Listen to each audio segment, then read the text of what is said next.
Yes, it is my last day here.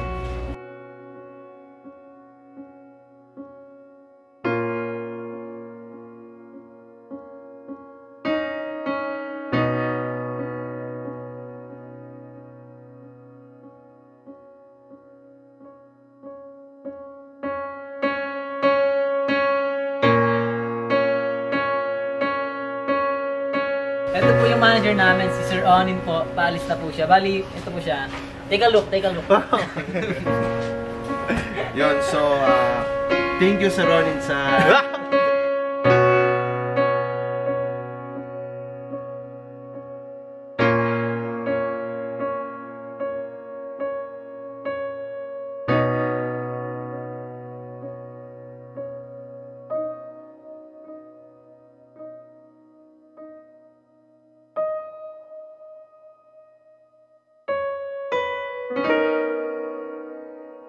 Two, three. Love ko to! Okay na, baba na.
Bye-bye!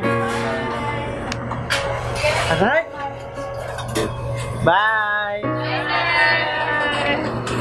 Bye! Bye, Buntes! Bye, Kitchen! Bye-bye!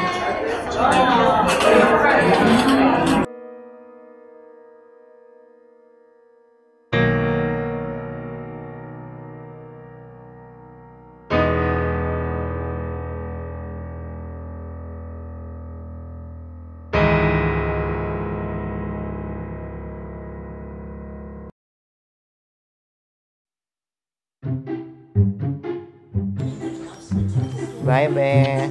Yun ang magsasabi, hindi patulog si Nong. Be. Swing.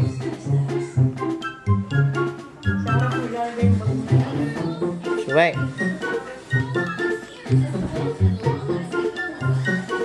Ano ka ba? Tapos sa kanto ng camera mo yan.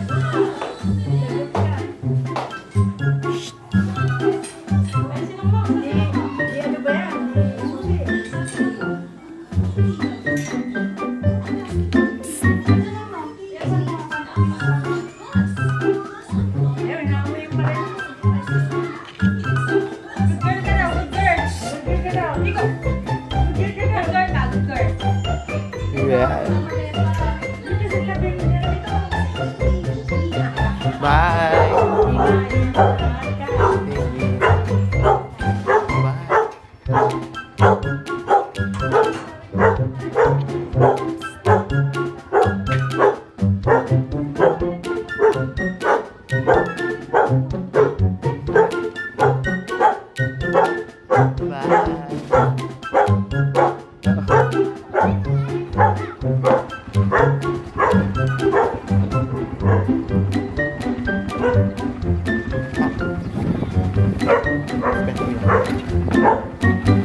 Bye!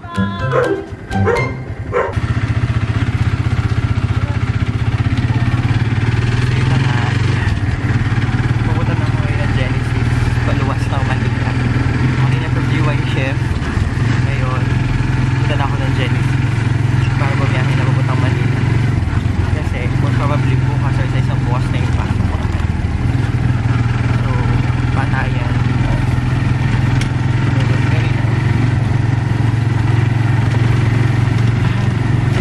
Maganda lang. Hindi ko alam kung paano ko siya dadalhin. Kasi itong camera ko. Diba? Masaya.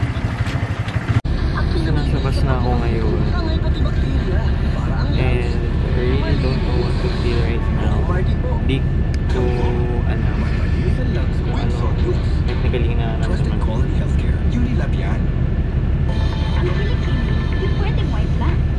Halo-halo. It's a mixture of kinakabahan. Excited. And also Gusto ko din makatapos sa kolehiyo, pero wala kami. After 4 years, Maayo lang, ito na naman ako. Sila na naman ako malayo sa family. Salamat din, sinito, Paklino. It's like, you have to face it. Plain chicken again, Mom? And me? Shake it up. Big Crunch breading mix and Big Crunch frying shake. Shake up so many dishes with so many flavors and so Sana many mai-push shakes. natin. Big Crunch and Big Crunch frying shake. Mamaya pag man-learn ng bus, siguro, Travel vlog. gumawa ko mga 3 hours sa Ay, mahanin? Sana pagising ko, Wow, eh, nandito pala ang gamit ko. Sunsilk now with 5 flower Pwede ko lang naman isang gamit 5 ko times kasi smoother nasa and baba. fragrant hair. Kasi ito isa. Hinahayaan niyo bang maging bata ang anak niyo? Ako? Yes lang ako na yes. Alam ko namang protektado si Zia. Already Kasi ang 1:25 milk niya, ng hapon. yung sa tingin ko, best for And her I age. think Kaya kami, makakarating tayo sa Manila 4 3 by 4 or 5. This is me. It is me. It is me. My hair, my say. My hair, my say. My hair, my say. My hair, Pagiging GY. my say. And I love it. Isa Hope sa siya bawat mapasahin. batang Patay hope Pilipino sana ay umalis kulang sa agad. tangkad para sa Hindi ko alam kung narinig niyo ako. sa bigat. New Alaska Fortified. Patay hope Tulong so. sa kanilang growth at development. Kakaibang pakiramdam eh. Mabigat na pakiramdam. Ang DCA ay portable weapon na dinevelop ng mga Koreano. Kapag nakuha na natin, ibalik agad sa Korea. Ang Ministries ng Foreign Affairs.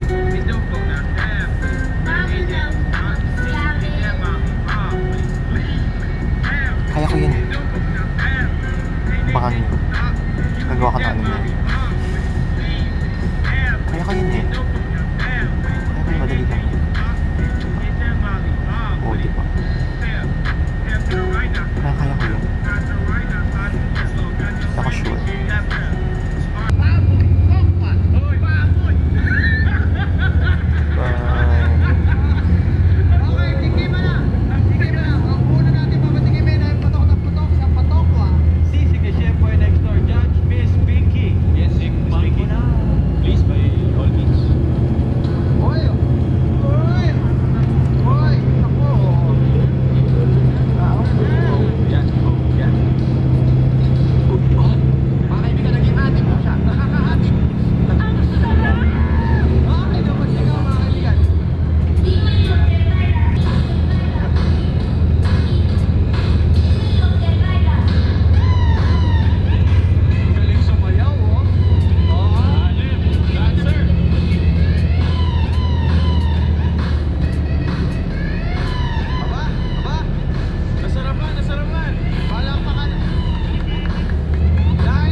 yan. So yes, nandito na nga ako sa apartment. Yun. Hindi ko na na-vlog yung pagbaba ko ng bus. Kasi mahirap na. Saka marami din akong dala kanina. But yes, makakapagod. Nakatulog naman ako sa bus. Siguro pagising ko. Nasa Manila na ako. Sobrang antok ko.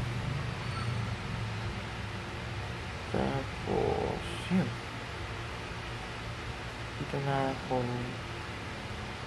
And matahimik. Ibang iba yung feeling. But at least, you know, some point, andun na tayo sa next step. Although mabigat sa feeling yung pag-resign, yung pag-alis sa trabaho, pero sobrang nagpapasalamat ako dun sa mga natutunan ko during nag-work ako sa past work ko.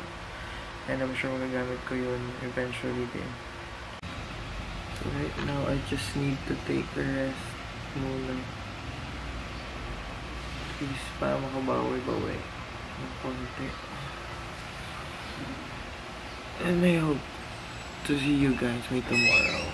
So, hi. So, pasensya na kayo kahapon kasi hindi ko na na-vlog yung the rest nung nangyari sa amin kahapon. But yung nangyari sa akin kahapon, pagdating ko dito is nagpahinga lang ako ng siguro mga 1 hour. And then, nagmili ako ng mga gamit ko na kailangan ko pa. Gagamitin ko pa. And then, siguro nagpahinga na rin ako after that. Kasi sobrang exhausting nung araw. As in talagang complete wala akong tulog pa na maayos. Kasi naging tulog ko lang is yung sa bus. And then after that, yun na. Yung last night sleep ko. Then, yun. It was a good sleep naman kanina. So, actually, kagagaling ko lang sa labas ngayon. Ang ginawa ko is, nag-practice ako na commute papunta doon sa work kasi medyo malayo from Mandaluyong to Manila yung work. So mga dalawang sakay ng transportation, tapos hindi ko pa alam yung route. So kailangan ko talagang So kailangan ko talagang i-test, itignan kung paano yung magiging setup ko nun, which is nakita ko naman it's kind of bit safe kasi nga paglabas ko dito is yun na agad, sasakay na ako agad. And pag baba ko doon sa isa, paglipat ko doon sa isa, pagbaba ko doon sa jeep, may sasakyan ulit na papunta doon sa Manila naman. Tapos pagbaba ko is yun na yung office. And then ganun din, going back. Doon lang sa labas ng office. So wala na akong hindi na ako maglalakad. So medyo less yung alam mo na, yung mga something. Syempre, this is Manila. Mahirap na. And yun. May man tayo magagawa sa mga ganyang bagay. Yeah. Medyo okay naman na. Nakaka-adjust na ng very, very light. Wow, kala mo naman ang layo ng pinunta. Manila lang naman. But of course, syempre, this is a different setup pa din. Dati, hindi ka masyadong gumagalaw sa bahay, pero ngayon, kailangan natin best kasi gulo ang buhay, hindi pwedeng madumi, hindi pwedeng makalat, tawal, ayaw niya, ayaw nung kasama ko sa bahay. So yun, so bibigyan ko kayo ng very light tip on moving out. First, you have to double check your things kasi nga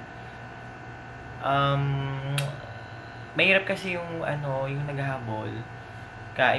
Pag nandito ka na, pag nandito ka sa titiran mo, mahirap kasi yung parang may isip mo, may kulang pala, tapos kailangan mo pang bumili, which is meron ka naman talaga na iyon mo lang. So sayang yung pera. Kailangan magtipid kasi bitch, this is Manila. So kailangan nating magtipid kasi bawat galaw mo dito is alam mo na, medyo kailangan tight muna ang budget. Na-absorb ko pa na yes, wala na ako sa wala na ako sa password ko. Hindi na ganun yung ambience na magiging work ko, hindi na ganun yung magiging nature ng work. Pero yun. Actually, nag-hire na nga sila. Naghahanap sila ng kapalit ko. Hindi, joke lang. Which is, given naman na yun. Just ko, syempre. And, so yun. Nakakamiss lahat ng mga ka-work ko before. But, yun, kailangan tanggapin. Thank you for watching my moving out vlog. I hope, yun, kahit papaano, may na-share ako sa inyo. If you have tips on moving out or questions that I can answer, you can put comment down below. And if you like this video, just hit thumbs up and then subscribe to my channel for more videos to come, para at least na-notify din kayo kung may new uploads ako. And thank you for watching. I hope sana maka-reach na tayo on the way to 1,000 subscribers na tayo. So yes, thank you so much sa mga nagsusubscribe. Although yung iba is pinipilit ko na talaga mag-subscribe. Pero thank you pa din at least. And yeah, dun sa mga ka-work ko before na nanonood, hi. I really miss you guys. Sobra. So bye! Pahinga muna ako saglit. Bye!